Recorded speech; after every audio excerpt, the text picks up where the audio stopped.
दोस्तों नमस्कार। मैं कमल जीवन की बात चैनल से आज आपको एक ऐसे तिलक के बारे में बताने जा रहा हूं जिससे आपके कई काम सिद्ध होंगे। मित्रों, आदिकाल से, प्राचीन काल से हमारी देवी देवताएं सब तिलक की प्रथा रही है।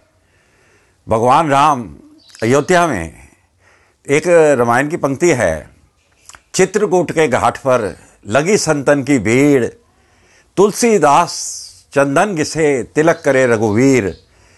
दोस्तों, तिलक की प्रथा तो बहुत पुरानी चलती आ रही है। आज हम भैया दूज मनाते हैं दिवाली के दूसरे तीसरे दिन। जब दूसरे दिन हम भैया दूज मनाते हैं तो भी तिलक का प्रयोग बहनें अपने भाइयों को तिलक लगाती हैं। राजाओं के टाइम में राज्याभिषेक होता था तो एक तिलक के द्वारा राज्याभिषेक किया जाता था। ये बड़ी प्राचीन प्रथा पुरानी आदिकाल से चलती आ रही है और भांति भांति के तिलक होते थे। कई जड़ी बूटियों के तिलक भी हुआ करते थे, लेकिन समय के बदलाव से जैसे आधुनिक युग आया, कई जड़ी बूटियाँ लिप्त हो गई और बताने वाले भी कम हो गए कि किस किस तरह के तिलक होते थे। तिलक ऐसे होते थे, मोहन करते थे, आकर्षण करते थे। कुछ तिलक वशीकरण में भी प्रयोग किए जाते थे। कभी प्रथा थी, कुछ ज्ञानी लोग थे। लेकिन मैं जो आपको तिलक देने जा रहा हूं वो ये सबसे अलग ही तिलक है। रामायण में एक पंक्ति है दोस्तों, भय बिन प्रीत नहीं होत। अर्थात जब तक भय नहीं होगा तो प्रीति भी नहीं होती है। अर्थात जब आदमी अपने से ताकतवर व्यक्ति को या अपने से ज़्यादा पैसे वाले व्यक्ति को जब देखता है तो उसका सम्मान इज्जत करता है। दोस्तों, ये तिलक ऐसा ही काम करेगा। अगर आप समझते हैं कि आपका दफ्तर में अधिकारी परेशान करता है, आप समझते हैं कि समाज के अंदर कुछ ऐसे तत्व हैं जो मुझे दबाते हैं, आप समझते हैं कि स्कूल में बच्चे को टीचर ज़्यादा परेशान करती हैं, और आपको कभी महसूस होता है कि घर परिवार के अंदर भी कुछ सास बहू या कुछ इस तरह की चीज़ें होती हैं कि आपस में ठनती है लेकिन बनती नहीं आपस में, तो ऐसी स्थिति में ये तिलक बहुत कारगर है। ये आप प्रयोग करेंगे तो आपको पता लगेगा। मैं आपको बताने जा रहा हूँ दोस्तों, मैंने बहुत आज से नहीं 20-25 साल से ये प्रयोग करता आ रहा हूँ। ये एक मेंसिल होती है, ये हड़ताल है, ये मेंसिल है। ये मेंसिल होती है लाल रंग की, ये लाल रंग की मेंसिल है जो मेरे हाथ में पकड़ी हुई है। इसको मैं यहां रख रहा हूं। ये होती है हड़ताल, ये पीले रंग की होती है। ये एक तरह के पत्थर है, ये हड़ताल बोलते हैं। इन दोनों को हम इकट्ठा कर देते हैं। अब हमें इसको सिलवट्टे पे पीसना है। सिलवट्टा जो होता है घर के अंदर जो प्रयोग करते हैं, चटनी वट्टी बनाते हैं, तो इसको सिलवट्टे में पीसने का मेथड क्या है कि सिलवट्टे पे रख के पहले इसको पत्थर को तोड़ा जाता है हल्का हल्का हल्का हल्का। जैसे काफ़ी टूट जाए तो फिर इसको पाउडर इसका बनाया जाता है। तो इसका पाउडर जब बन जाता है तो उस पाउडर को एक प्लास्टिक की डिबिया या किसी प्लास्टिक की चीज़ में आप रख लीजिए। और उसके बाद ये पान होता है, देसी पान, आप देख रहे होंगे ये देसी पान है। आप इसकी मैं मात्रा आपको बता देता हूँ। ये हड़ताल लेनी है आपको 20 ग्राम, मेंसी लेनी है 20 ग्राम, और ये पान के पत्ते लेनी है 4-5 पान के पत्ते ले लीजिए। और ये प्रयोग के समय आप ये जब इसका पाउडर बन जाए तो उसके बाद पान के पत्ते को सिलवट्टे पे, पाउडर तो आपने निकाल दिया डिबिया में, फिर उस पान के पत्ते को ऐसे फोल्ड करके, ऐसे फोल्ड कर लीजिए।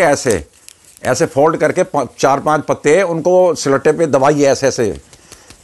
जब दब जाएंगे तो ये अपना रस छोड़ना शुरू कर देंगे और इसको फिर उसके बाद सिलवट्टे में रगड़िए। क्योंकि सिलवट्टे के ऊपर मेंसिल हड़ताल का कुछ हिस्सा लग गया है, चिपका हुआ है पाउडर, तो वो इस पान के पत्ते के रस में जब ऐसे ऐसे आप खरल करेंगे तो वो पान के पत्ते का रस आप उसके बाद इसको गुदड़ी बनाइए और उसमें निचोड़ दीजिए जहाँ आपका पाउडर पड़ा है। ठीक है, आगे समझ। उसके बाद फिर तुमने उस पान के पत्ते पे थोड़ा सा छींटा मारे जल का, फिर उसको रगड़ें सिलवट्टे पे अच्छी तरह। फिर उसको सबको इकट्ठा करिए ऐसे सिलवट्टे पे ऐसे घुमा घुमा के, फिर उसका रस उसके अंदर डाल दीजिए जहाँ पाउडर पड़ा है। तो ऐसे एक बार और कर दीजिए तो आप देखिए आपका ये तिलक तैयार हो जाएगा। लेकिन आपको एक चीज़ है, गोरोचन जो इसके अंदर मिलानी है, वो गोरोचन तो आपको प्योर मिलेगा नहीं। तो प्योर गोरोचन तो पॉसिबल नहीं है, क्योंकि ये इन 3 चीज़ों के अलावा हमने गोरोचन भी मिलाना है। गोरोचन की एक छोटी शीशी आती है, आप उसको खरल के बीच में ही डाल के भी कर सकते हैं और बाद में भी डाल सकते हैं। पाउडर होता है एक, तो वो मिला दीजिए गौरचन, एक छोटी शीशी 10, 12, 15, 20 रुपए की आ जाएगी, वो मिला दीजिए, आपका तिलक तैयार है। और आपका तिलक कैसा तैयार होगा? ये ऐसा तिलक तैयार होगा आपका, क्योंकि मेरे में तो इसमें प्योर गौरचन पड़ा हुआ है। प्योर गौरचन मैं मंगवाता हूँ, ये बिरला कभी कभी आता है, मैं बताऊँ आपको। प्योर गौरचन आने से ये तिलक बड़ा मजबूत हो जाता है। अब ये देखिए, ये तिलक तैयार है। इस तिलक को आप जरा सा दबाएंगे, जैसे मैंने दबाया, ये पाउडर बन गया।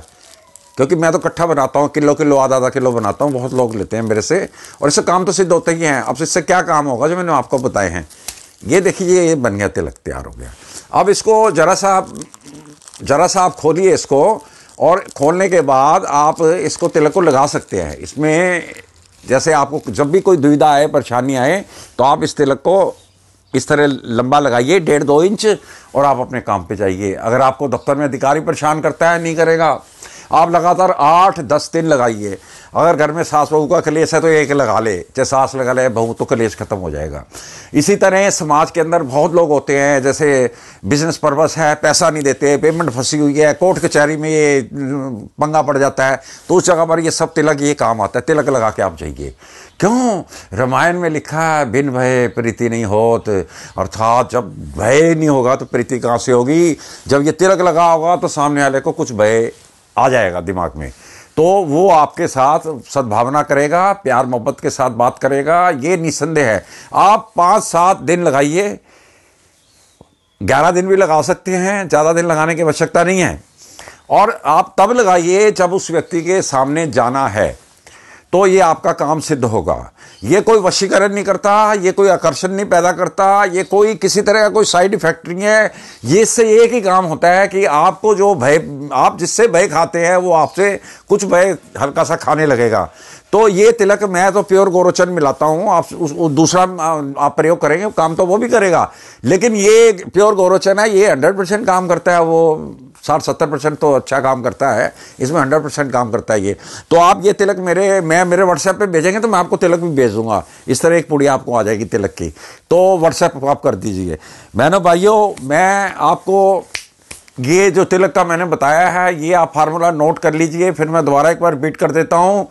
20 ग्राम मेंसिल एक परिवार के लिए, 20 ग्राम मेंसिल, 20 ग्राम हरताल, 4-5 पान के पत्ते का रस, एक गोरोचन की छोटी सी शीशी या छोटा डला मिल जाता है, वो मिलाना है, और उसको रगड़ खड़ा करके पान के पत्ते के रस से मिला के रख लेना है। जब जरूरत पड़े, जब भी जरूरत पड़े, कोई ऐसा व्यक्ति आपको दबाने वाला है, तो उसके सामने तिलक लगा के जाए, आपसे सद्भावना पैदा हो जाएगी और वो ठीक हो जाएगा। तो मैं ये अगले वीडियो में और भी चीज़ें बताने जाता हूँ। जैसे कई बेटियों की शादी के बाद भी बच्चा पैदा नहीं होता है, अर्थात 5 साल, 7 साल, 10 साल भी निकल जाते हैं, बच्चा नहीं होता पैदा। तो मैं संतान पैदा करने के लिए आपको एक ऐसा फार्मूला देने जा रहा हूँ, याद करेंगे आप। तो ये अगले वीडियो में आप देखिए, संतान की जिन लोगों को संतान की परेशानी है, तो उसके अंदर मैं आपको 2 चीज़ें बताऊँगा। आप करेंगे तो आपको संतान निश्चित, मुझे 100% उम्मीद है कि जो मेरा फार्मूला ये संतान का, ये सब कामयाब है। इसमें खर्चे वाला काम कोई लंबा चौड़ा नहीं है। तो आप ये तिलक का भी मैंने बता दिया आपको, पीछे बच्चों की नज़र का भी मैंने बता दिया आपको, और ये उसके बाद मैं संतान का भी आपको बताने जा रहा हूँ। तो ये आप नोट कर लीजिए, आपको बहुत लाभ होगा। बहनों भाई, इसके साथ मैं वीडियो समाप्त करता हूं। अगले वीडियो का आप देखते रहिए और सब्सक्राइब करिए, और इसको कम से कम लाइक, सब्सक्राइब, कमेंट या जो भी आप देना चाहें जरूर दें। ये टोटल सारा साइंटिफिक है, इसमें कोई अंधविश्वास वाली चीज़ नहीं है, बिल्कुल साइंटिफिक है। तो इसी के साथ मैं अपना वीडियो समाप्त करता हूँ। अगला वीडियो आप देखते रहिए। तब तक बहनों भाइयों, नमस्कार।